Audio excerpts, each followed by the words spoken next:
Irmãos, boa noite, graças e paz a todos, amém? Que bom, Deus abençoe os irmãos que estão também nos acompanhando pelo Instagram. Deus abençoe a todos, que todos tenham uma noite especial e maravilhosa. Hoje é o nosso último encontro do estudo bíblico indutivo e tem sido assim muito especial, maravilhoso para todos nós. E hoje nós vamos então concluir, o terceiro passo desse nosso assunto. Mas antes disso, gostaria de convidar a todos para estar de pé, para nós orarmos ao Senhor Jesus e agradecermos por essa oportunidade de estarmos juntos. Que bom, maravilha, graças a Deus. Pai, nós te damos graças por estarmos juntos nesta noite. Louvamos o teu nome pela chance e a oportunidade de nos reunirmos para estudar a tua palavra. Nos ensina e nos faça compreender os teus ensinamentos, a Escritura, nos faça compreender os teus propósitos para a nossa vida. Nesta noite, nós suplicamos que teu Espírito nos conduza a toda a verdade. Pedimos isso agradecidos em nome de Jesus. Amém e amém. Deus abençoe a todos. Podem tomar assento. Estudo indutivo da Bíblia. Todos nós temos dificuldade para ler o texto bíblico. Isso é comum. Todos nós enfrentamos desafios ao ler a Bíblia, por sua linguagem, por seu modo, pelo tempo em que foi escrito, pela distância, que nós estamos dos seus autores originais, das histórias todas acontecidas. Tudo isso traz para nós dificuldades de entender o texto bíblico, de compreender. E essa falta de entendimento e de compreensão tem sido motivo de desânimo para muitas pessoas, de continuarem lendo a Bíblia, de continuarem investindo tempo na leitura da Bíblia.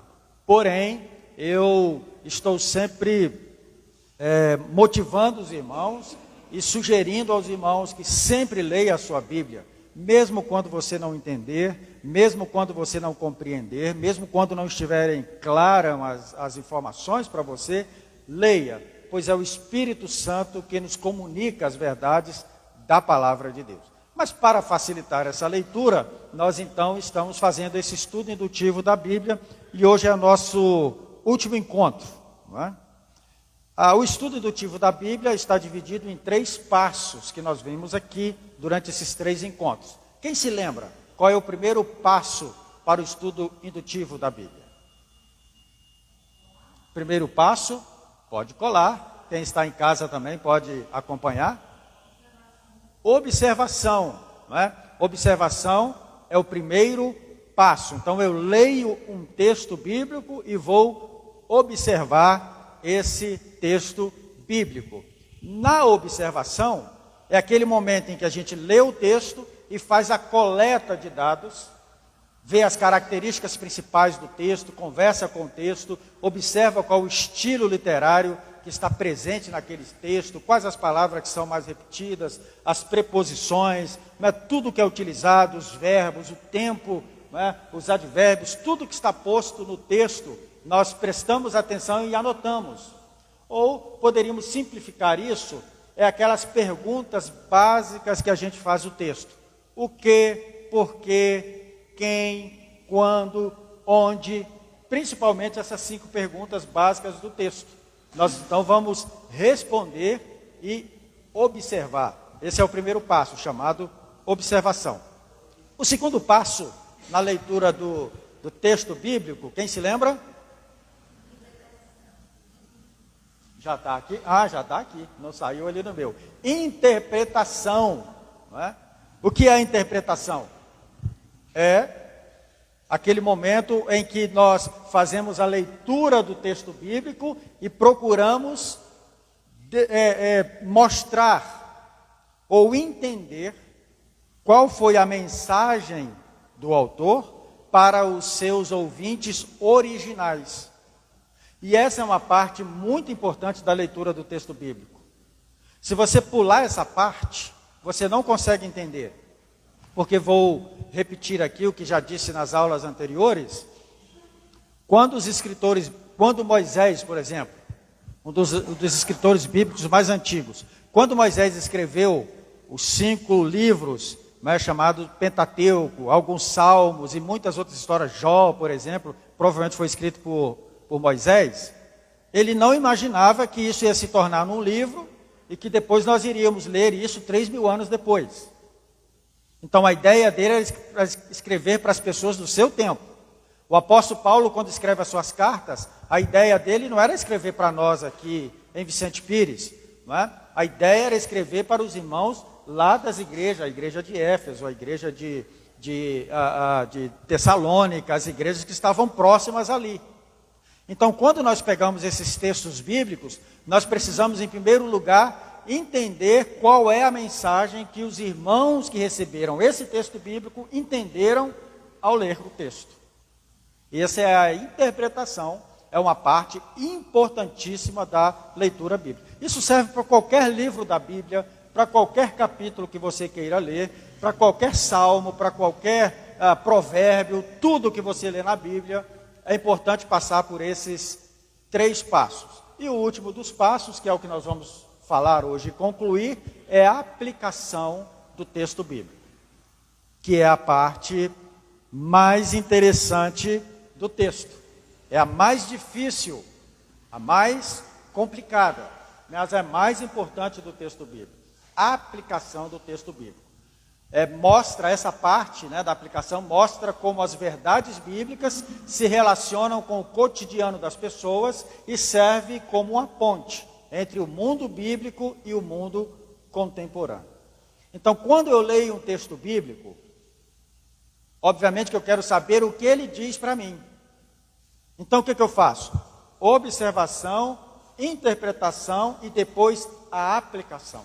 O que esse texto tem para mim hoje? Qual é o ensino? O que eu posso agregar de aprendizado desse texto que eu acabei de ler para a minha vida aqui? Qual é essa ponte, entre o mundo lá antigo em que ele foi escrito e o meu tempo agora? E aí nós sabemos que o Espírito Santo é quem nos conduz a toda a verdade, disse Jesus. Quando o Espírito Santo vier, ele vai conduzir vocês a toda verdade. Por isso que também sugiro a você, ao ler a Bíblia, ore. Ore antes, ore no meio, ore depois. E peça sempre o Espírito Santo para te instruir, para te mostrar, para te conduzir o caminho da verdade. Eu queria contar aqui um testemunho para vocês, pessoal. Eu, quando comecei a ler a Bíblia, lá com os meus 19 anos, e quando eu me interessei pela leitura bíblica, comecei a estudar, e comecei a fazer um curso de teologia, um curso médio de teologia, e eu fiquei invocadíssimo naquela parte do texto de Moisés com o povo no deserto, porque tem 2 lugares em que Moisés chega diante do povo, a rocha, e sai água. Num dos lugares, Moisés toca na rocha, sai água, mas Deus não queria que ele tocasse na rocha, ferisse a rocha, e na outra parte, ele apenas chegou e falou à rocha e saiu água. São 2 momentos, mas até então, eu queria compreender o que estava acontecendo. Para mim era um momento só, e eu queria descobrir, Moisés de fato tocou na rocha ou falou à rocha? E isso gerou em mim uma pesquisa. Me lembro como hoje, eu comecei a pesquisar, e eu queria saber o que estava acontecendo nesse fato histórico. E aí, eu me lembro que eu assentei e falei, Senhor, eu não vou levantar daqui enquanto esse negócio não for resolvido. Eu preciso. E era um dia à tarde, uma terça-feira à tarde. E eu me sentei, abri as Bíblias que eu tinha na época, tinha um pouquinho de Bíblia e alguns comentários, e comecei, vai daqui, vai dali. Irmãos, à medida que eu fui estudando, o Senhor, o Espírito Santo foi me levando na Bíblia, foi me levando e me conduzindo ali no Êxodo, e eu caminhando, até que a minha mente se abriu e eu descobri que na verdade foram 2 momentos diferentes na história de Moisés. Um momento ele passou por ali, feriu a rocha, o que não era a vontade do Senhor, deram voltas, em outro momento ele passou novamente, ele falou a água e saiu conforme Deus havia determinado. Então, que eu queria motivar você? Sempre que for ler a Bíblia, ore, peça ao Espírito Santo para te mostrar, para te esclarecer, para te conduzir à verdade de Deus. E Ele vai fazer isso com certeza, porque Deus está interessado nisso. Então a aplicação é o que esse texto que nós lemos trouxe de ensinamentos práticos para nós. É a aplicação do texto bíblico na nossa vida. E isso é importante? É extremamente importante. Olha só o que Jesus falou lá em Lucas capítulo 4, verso 46.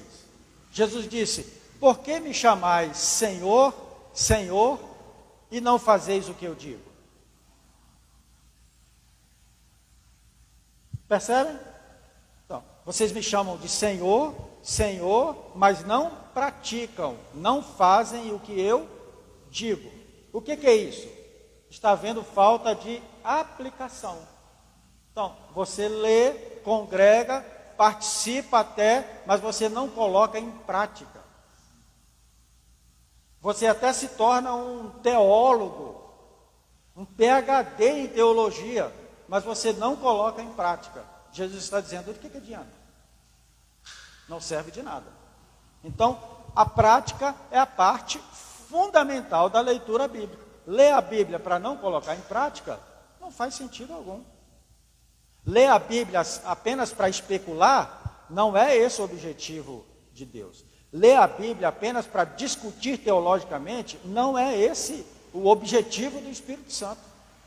O objetivo é que, em lendo a palavra de Deus, a gente mude de vida, mude as nossas práticas e passe por essa metamorfose, por essa transformação. Jesus disse mais, Mateus capítulo 7 também, Jesus disse que aquele que ouve estas minhas palavras e não as cumpre, ou seja, não as pratica, é considerado um homem insensato.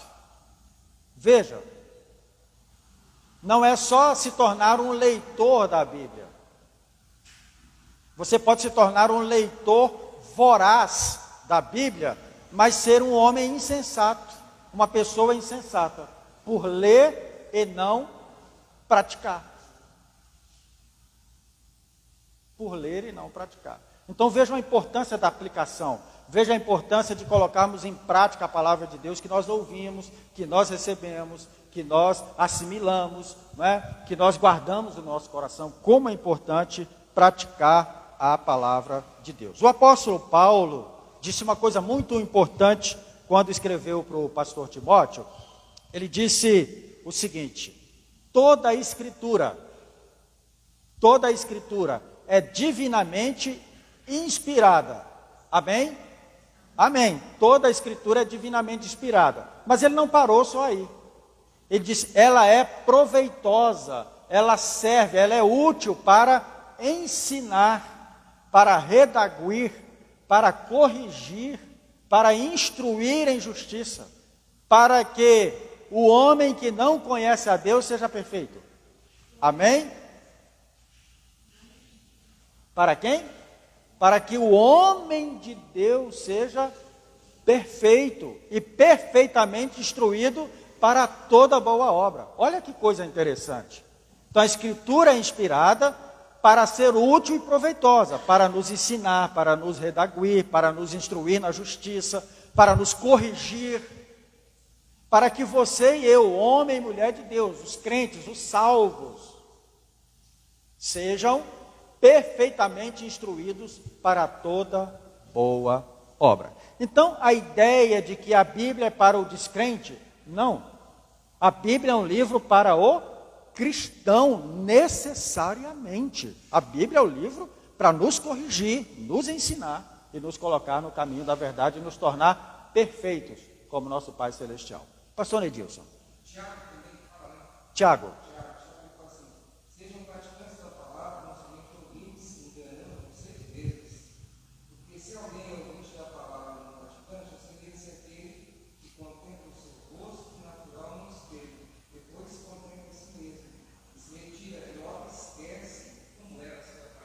Gente, essa do Tiago aí é assim, maravilhosa. Vou tentar traduzir um pouquinho o que o Tiago está dizendo. que ele está dizendo? Você vem, lê o texto bíblico e ele fala com você. Ou você vem para a celebração e aí Deus usa o ministrante, fala com você e você sabe que Deus está falando com você. Você tem aquela emoção, acha aquela coisa legal, gostosa, mas quando você vira o portão aqui que você vai embora, você esquece tudo. Você esquece tudo, você até chora aqui, fica emocionado, mas quando vira o portão, você esquece tudo. Então, você está diante da palavra, a palavra de Deus está falando com você, está chamando você para o arrependimento, para o ensino, para a mudança de vida. Mas você vira a esquina, os afazeres, lembra lá da palavra do semeador que sai a semear na terra? Uma cai numa terra, né, um coração que está cheio de preocupações, aí não prospera. O outro cai onde tem muito pedregulho, a semente não cria raízes. Outro cai numa terra onde tem muitas aves de rapina. E uma parte cai numa terra boa. E quando cai na terra boa, prospera. Então a importância de praticarmos a palavra de Deus. E eu não estou falando de algo aqui que é automático. Não existe uma bênção aqui. Eis que eu vos digo, a partir de hoje você não fará mais isso. Não existe essa bênção do não farás mais isso. É você receber a palavra de Deus e meditar na palavra de Deus e colocar isso no seu coração e amar isso que você ouviu e desejar isso que você ouviu e clamar a Deus por essa mudança e pedir a Deus que faça essa obra em você e pensar nisso na segunda, pensar nisso na terça, pensar nisso na quarta. Se você esqueceu na quinta, quando é na sexta, você volta correndo até que essa palavra crie sementes, enraize no seu coração e essas áreas da sua vida, da minha vida, da nossa vida, que nós estamos lutando, elas sejam transformadas pela luz do Evangelho do Senhor Jesus Cristo. Portanto, a aplicação é a parte mais importante da leitura do texto bíblico. Aí não interessa se você é um leigo na Bíblia ou se você é um PhD em divindade. O que interessa é se você pratica aquilo que você está entendendo e vai entendendo ao longo do caminho. Esse é o caminho do discípulo.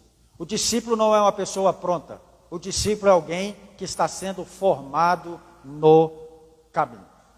Então, quais são aí os pontos principais, né, nessa parte da aplicação do texto bíblico? Então, o primeiro deles que você deve prestar bastante atenção. Nos ajude, Lídia. Na fase da aplicação do texto, você vai selecionar os pontos que você colheu lá na observação, quem, quando, onde, quem era o autor, como aconteceu, lembram da nossa primeira aula, como foi, né? Depois você vai juntar as partes da interpretação, então o que foi que o autor disse para os seus leitores originais, e a partir daí você vai então formular uma conclusão de como seria essa informação para a gente hoje.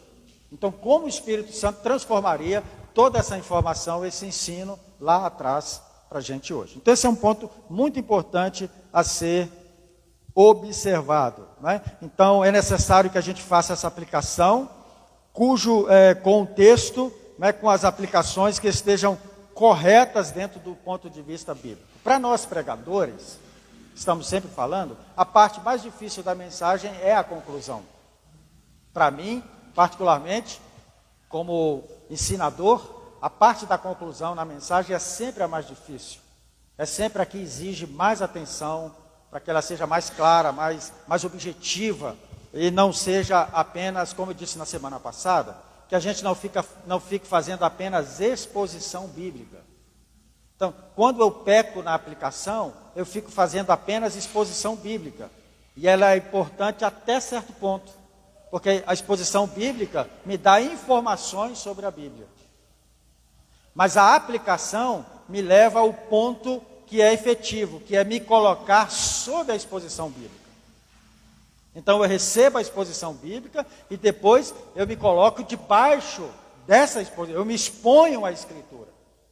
Então a Escritura é exposta a mim na minha mente, meu coração, e depois eu me exponho à Escritura, ou seja, eu me sujeito à Escritura. Aí há essa mudança de vida, essa mudança de comportamento e metanoia. Então isso precisa ser muito objetivo e claro.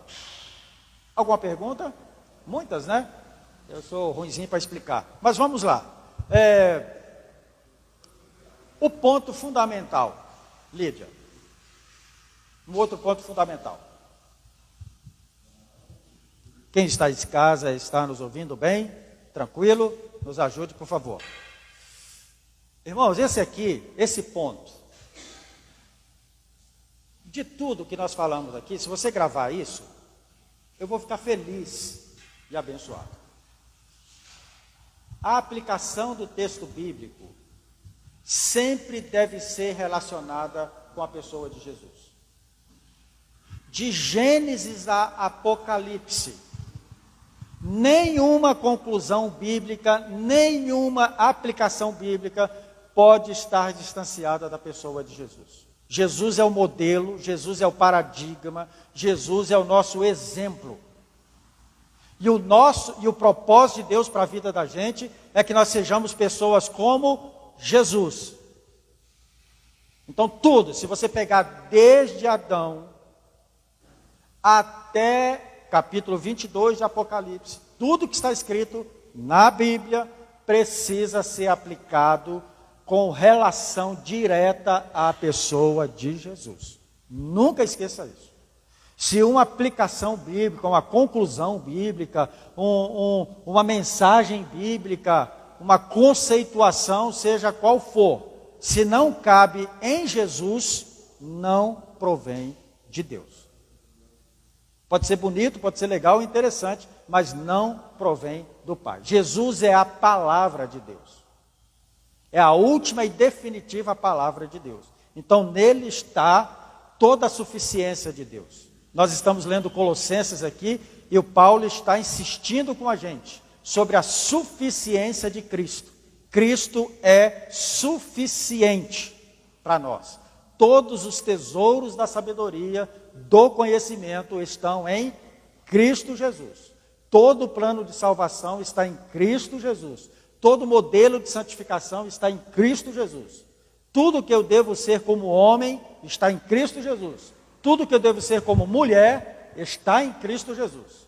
Tudo que eu devo ser na conjugalidade, na minha vida social, na minha vida profissional, em tudo, tudo está em Jesus. Como disse o apóstolo Paulo, sede meus imitadores, porque eu sou imitador de Cristo Jesus. Então o que é o discípulo? O discípulo é aquele que caminha com o seu mestre. É aquele que busca viver conforme o seu mestre. Então, em nome de Jesus, nunca faça isso. Se você tiver dúvidas, procure. Me procure os demais pastores da igreja, os irmãos que estão estudando há mais tempo, que têm mais facilidade, isso é extremamente normal. Mas nunca faça uma aplicação que não se correlacione com Jesus. Nunca diga nada a ninguém que não tenha relação com Jesus. Nunca conforte ninguém com uma palavra que não se encontra na pessoa de Jesus. Nunca dê um conselho a ninguém que Jesus não tenha dado. Nunca diga, se você não puder dizer nada a alguém que tenha relação com Cristo, não diga nada. Você estará fazendo um grande bem. A boa notícia. Jesus é a boa nova de Deus para tudo nessa vida. Aliás, eu quero te convidar. Próximo domingo nós vamos conversar sobre isso. Como isso acontece, como os tesouros de todo o conhecimento de Deus estão na pessoa de Jesus e como isso se torna objetivo na vida da gente. Então esse ponto é assim fundamental. Eu vi muitos irmãos anotando, Deus abençoe e anote mesmo e coloque isso em prática na sua vida. A aplicação, tudo que eu vou falar deve ter relação com a pessoa de Jesus. Muito bem, então vamos continuar. Para facilitar esse entendimento do texto e essa aplicação, nós temos então algumas perguntas interessantes. Então, por exemplo, quais são as dicas de aplicação de um texto? Então, eu trouxe aí 6 perguntas que você pode fazer e perguntar ao texto. O texto que eu acabei de ler, Quais são os pecados para renunciar? Quais erros para evitar? Quais as promessas para crer? Quais os mandamentos para obedecer? Quais ações para tomar? E quais são os exemplos a seguir? Então, essa é uma orientação para você perguntar ao texto e o texto vai te responder. E então você vai trazer isso para aplicar na sua vida, no seu dia a dia. Quem se lembra qual é o texto que nós estamos lendo desde o primeiro dia?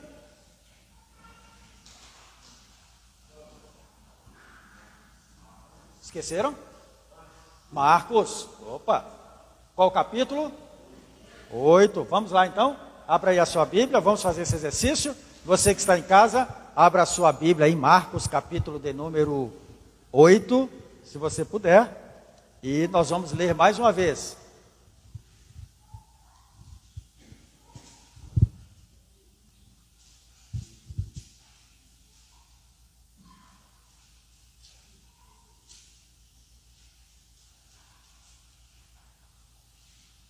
Vocês estão entendendo?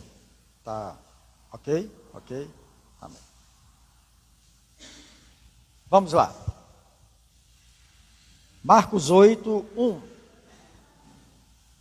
Naqueles dias, quando outra vez se reuniu grande multidão, e não tendo eles o que comer, chamou Jesus os discípulos e lhes disse: tenho compaixão dessa gente, porque há 3 dias que permanecem comigo e não têm o que comer. Se eu os despedir para suas casas em jejum, desfalecerão pelo caminho. E algum deles vieram de longe. Mas os seus discípulos lhe responderam: de onde poderá alguém fartá-los de pão nesse deserto? E Jesus lhes perguntou: quantos pães tendes? Responderam eles: 7. Ordenou ao povo que se assentasse no chão, e tomando os 7 pães, partiu-os, e após ter dado graça, e os deu aos seus discípulos, para que estes os distribuíssem, repartindo entre o povo. Tinham também alguns peixinhos, e abençoando-os, mandou que estes igualmente fossem distribuídos. Comeram e se fartaram, e dos pedaços restantes recolheram 7 cestos. Eram cerca de 4.000 homens. Então Jesus os despediu. Bom, vamos fazer o exercício agora. Nós já vimos na observação que quem escreveu esse capítulo ou esse livro foi Marcos. Marcos não era discípulo de Jesus direto, era discípulo de Pedro.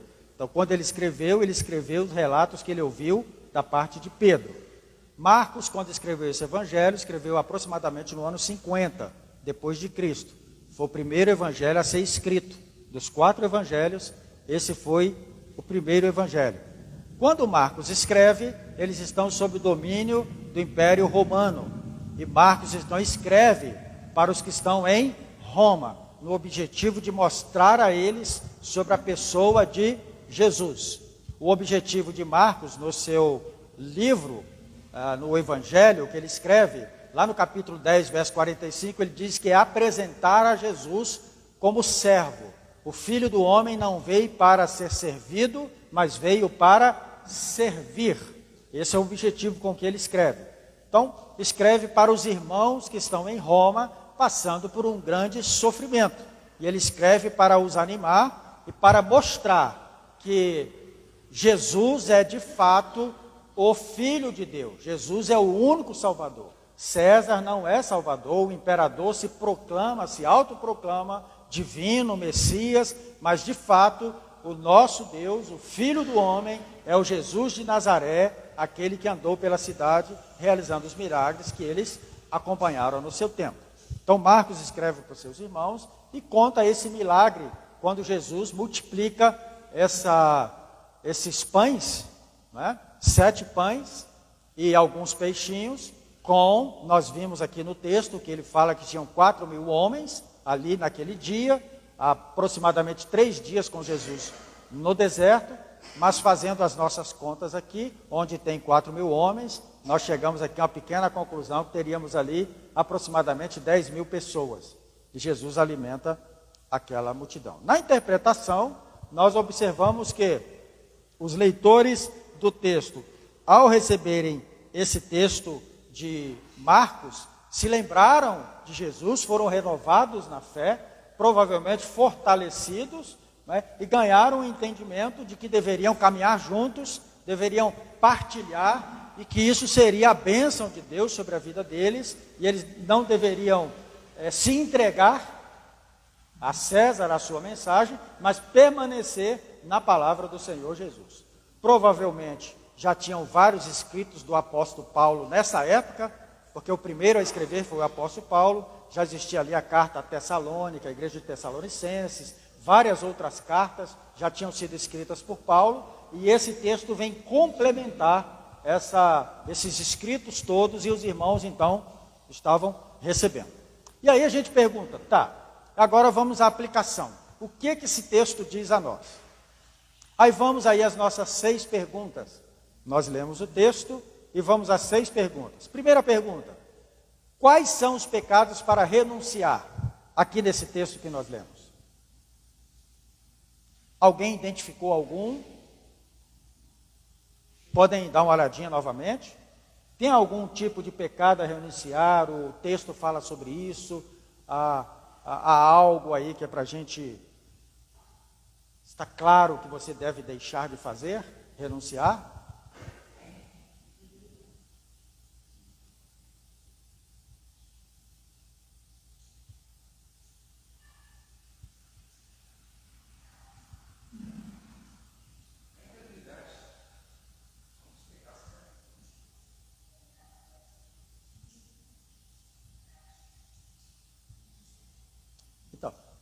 Então, nós podemos dizer que há uma incredulidade subjetivamente, sim, mas falando diretamente no texto, você lendo aqui sem, claro, não, ok? Então não há nenhum pecado a renunciar aqui, claramente no texto, como nós estamos estudando, lendo só o texto, sem nenhuma outra observação. Então, inicialmente, vou chegar lá onde o pastor Nedilson colocou. Inicialmente não temos nenhum pecado a ser renunciado nesse texto que nós acabamos de ler, nesse texto, ok? Segunda pergunta: quais os erros a evitar? Tem algum? O que vocês acham? Então são as perguntas que vão nos induzindo a ler o texto. Então tem erros aqui a ser evitados?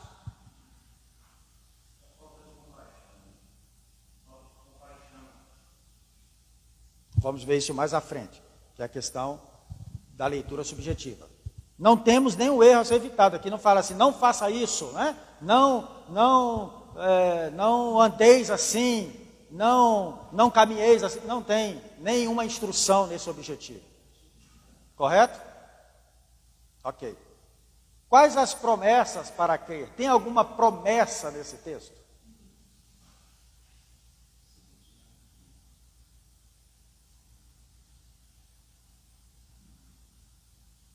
Quem está em casa aí, está lendo também, encontrou alguma promessa nesse texto? Não, né? Parece que não. Quais os mandamentos para obedecer? Tem algum mandamento? Não matarás, não faça isso, não faça aquilo, honra teu pai e tua mãe. Tem? Não tem nenhum mandamento. Eis que vos digo, compre peixe e pães. Tem? Não. Nenhum mandamento. Quais as ações para tomar?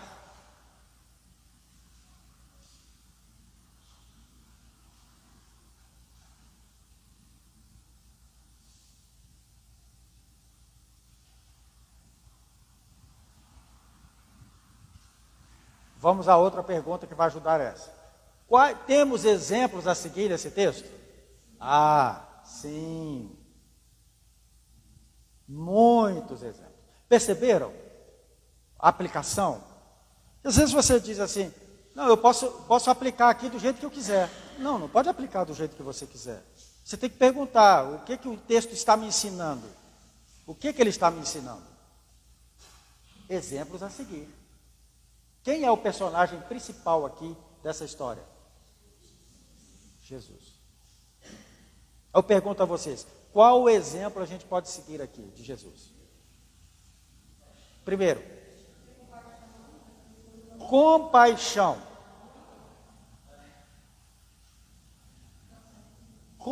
Compaixão tem a ver com Jesus?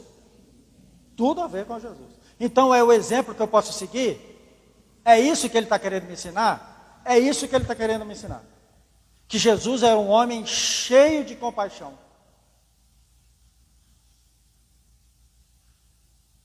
Então, de tudo que eu li, que eu busquei, que eu pesquisei, que eu me aprofundei, que eu cavei para que chegasse à conclusão, o que o texto quer dizer? Que Jesus era um homem cheio de compaixão. E ele está querendo nos mostrar isso. Agora, como era a compaixão de Jesus? Conforme o texto.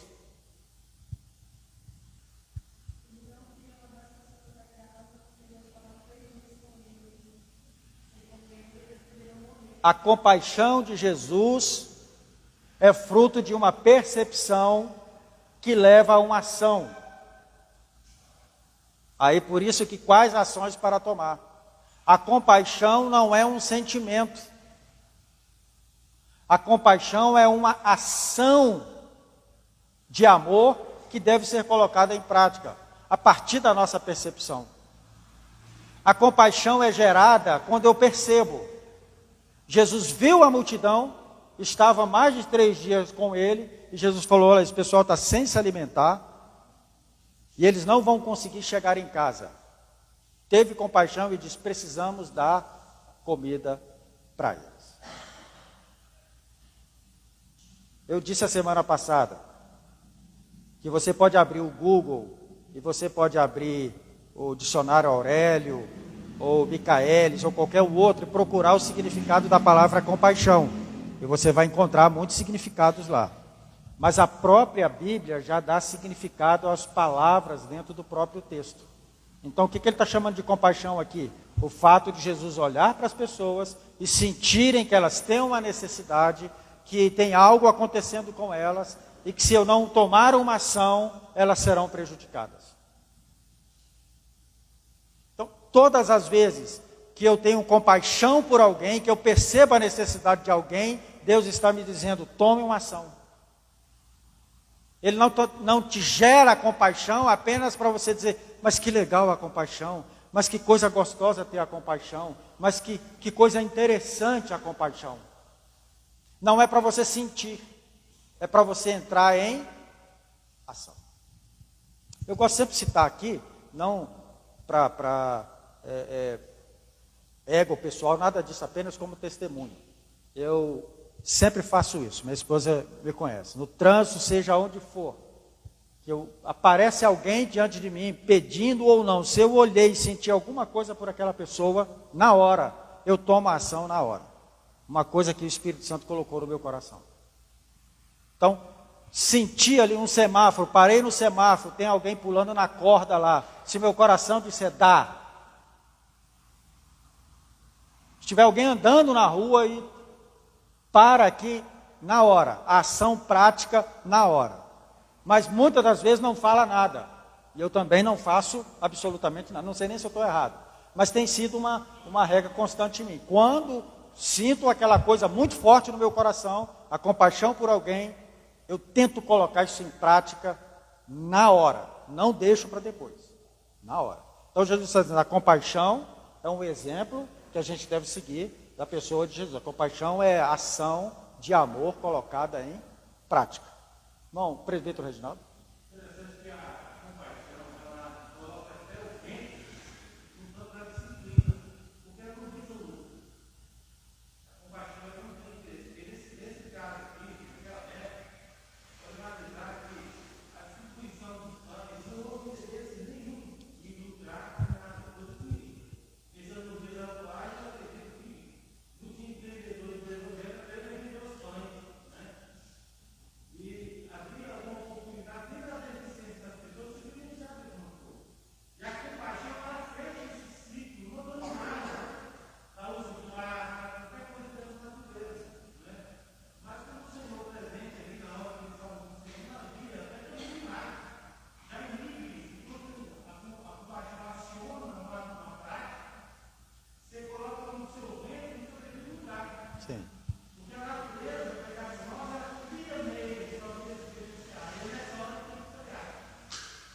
A compaixão, eu diria que é a maior inimiga do interesse próprio.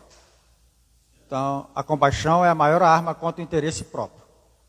Você só vai ser compaixão quando você deixar o seu interesse de lado. Então, ela vai suplantar o interesse próprio pelo bem do outro. Então, Jesus teve compaixão. Qual outro exemplo a seguir aqui no texto? Há mais exemplos? Qual? Vejam que coisa maravilhosa, né? Jesus estava ali com os seus discípulos. E Jesus viu a necessidade e ele chamou quem?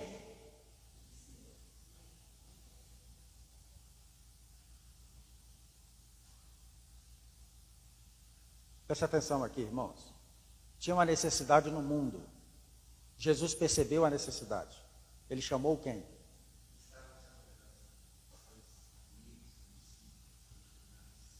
Entendeu? Temos necessidade no mundo. Jesus chama quem? A igreja. Você. Nós.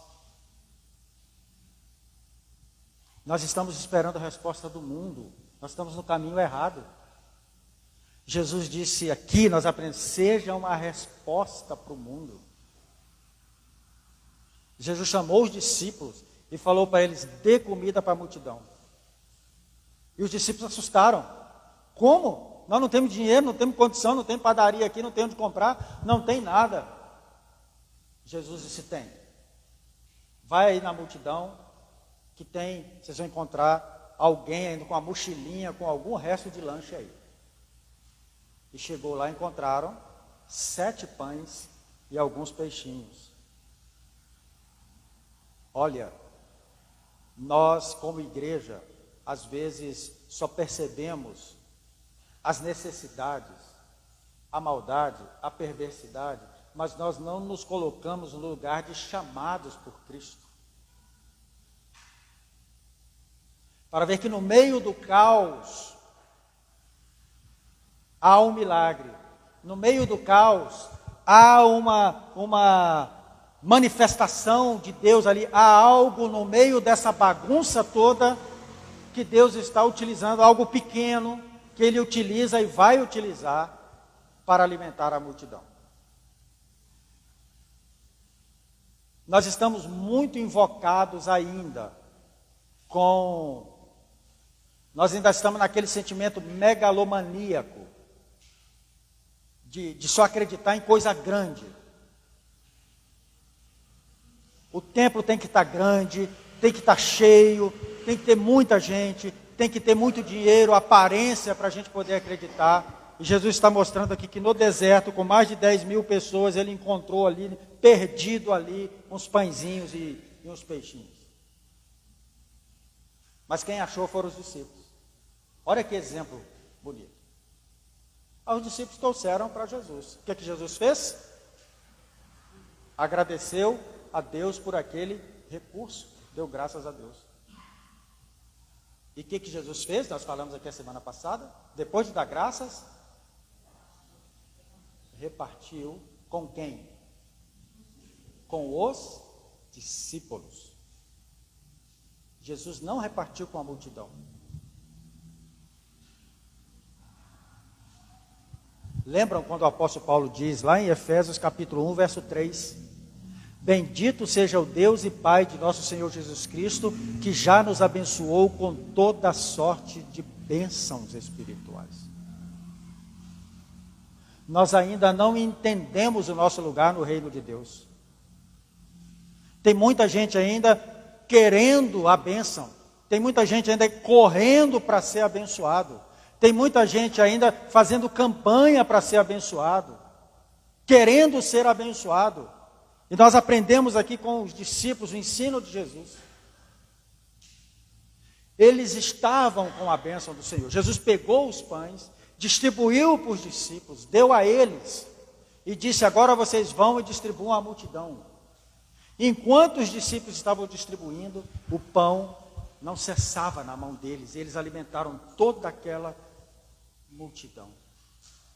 Olha que exemplo maravilhoso a seguir. Olha aqui o que o Marcos, ao escrever, disse aos seus irmãos, mas que o Espírito Santo transporta para nós aqui, no nosso tempo, 2000 anos depois, e como essa palavra se torna viva.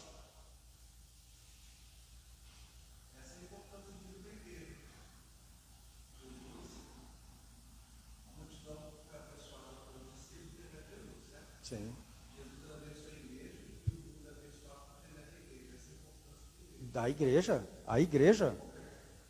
A única resistência nesse mundo contra a maldade é a igreja. Jesus disse: eu edificarei a minha igreja e as portas do inferno não prevalecerão contra a igreja. Deixa eu dizer mais uma coisa para os irmãos.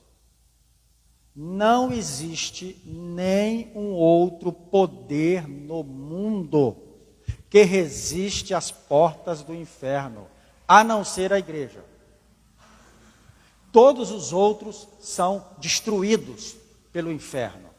A igreja é a única resistência. Se nós estamos aqui ainda, neste mundo, é porque a igreja do Senhor Jesus está presente aqui. Se nós ainda temos alguma coisa boa nesse mundo, é por causa da igreja do Senhor Jesus. Absolutamente mais nada. Então, olha que ensinamento importante para nós. O Senhor está realizando milagres, mas realizando milagres por meio do seu povo. Por meio do seu povo. Eu pergunto a você, nós somos uma comunidade pequena. Mas você pode imaginar o que Deus pode fazer nessa cidade por meio da nossa vida? Você pode imaginar o que Deus pode fazer com os pequenos recursos que nós temos para alimentar multidões que a gente jamais imaginaria? Você pode imaginar qual o seu lugar no reino de Deus? Deus manifestando a sua glória na terra, encheu você de virtudes e fez de você um profeta. Tem muita gente atrás de profeta. E Deus não te levantou para ir atrás de profeta. Deus te levantou para que você seja um profeta na terra. Deus te levantou para ser um abençoador. Deus te levantou em Cristo Jesus para você ser bênção. Mas o que nós temos, não importa o que nós temos. O que importa é se nós estamos dispostos a receber aquilo que Deus abençoou. Então escute, só é abençoado aquilo que Deus abençoou. Os pães não foram multiplicados porque o Pedro pegou, o João pegou e eles eram... Não, Jesus deu graça, abençoou e entregou para eles. Só é abençoado tudo aquilo que Deus nos entregou. Se Deus te entregou, você pode repartir, compartilhar, porque será bênção para todo mundo. Pastor Edilson.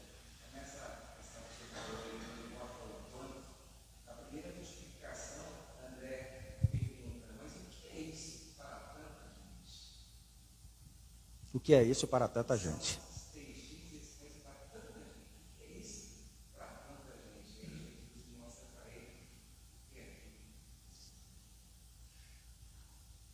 Viram aí, irmãos? Essa é a aplicação do texto bíblico.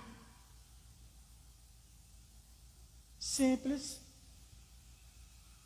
Óbvio que poderíamos aqui ter mais elementos dentro dessa pergunta, quais são os exemplos bíblicos, e provavelmente uma outra pessoa poderia fazer outras aplicações dentro desse mesmo assunto, sem correr do texto, mas continuando nele.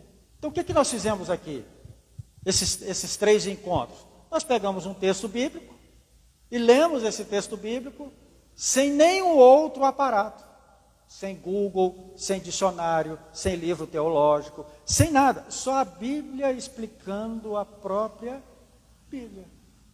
O Espírito Santo de Deus nos conduzindo e nos mostrando as suas verdades. Então, este é um método chamado estudo bíblico indutivo. Então, você faz perguntas para o texto e o texto vai respondendo para você. Então, nós vamos finalizar aqui e eu espero que tenha abençoado você que está aqui com a gente, tenha abençoado você que está acompanhando a gente. Se porventura você não participou de algumas das aulas, você pode ir lá no Instagram da IPC, as aulas anteriores estão lá, e essa aula também vai estar lá no nosso Instagram. E leia a sua Bíblia. Leia a sua Bíblia, procure, dê tempo, marque na sua agenda um tempo do seu dia para você ler a Bíblia.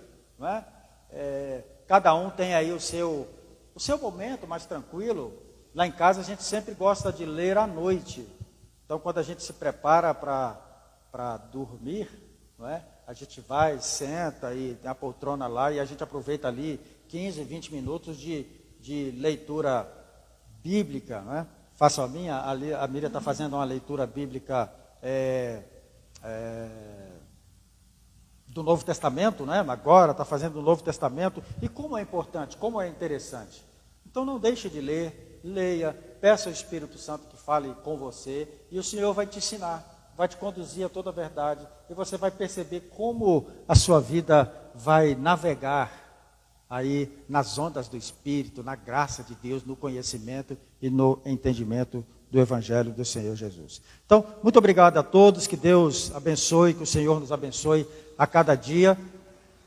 Nós voltaremos com outro assunto, um outro estudo, tá? Eu quero posteriormente, quem já fez aqui a oficina da Bíblia comigo, quem fez a oficina da Bíblia, a gente estudou sobre leitura funcional, né?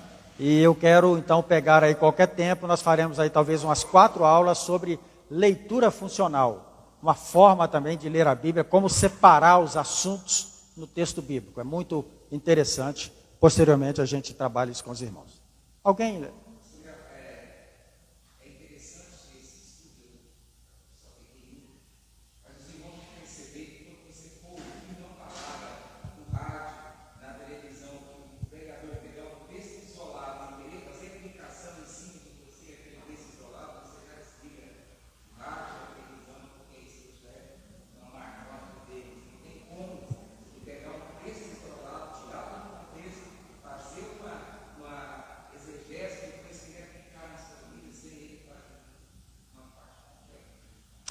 É isso. O objetivo disso é nós estarmos mais atentos, como nós vimos aqui em Colossenses, não é? Para a gente não se deixar enredar por vãs filosofias, ensinos de homens, ensinos rudimentares deste mundo, mas permanecermos na simplicidade e na verdade da palavra de Deus. É um exercício contínuo para todos nós e eu creio que o Espírito Santo nos conduzirá em crescimento assim em nome de Jesus. Amém?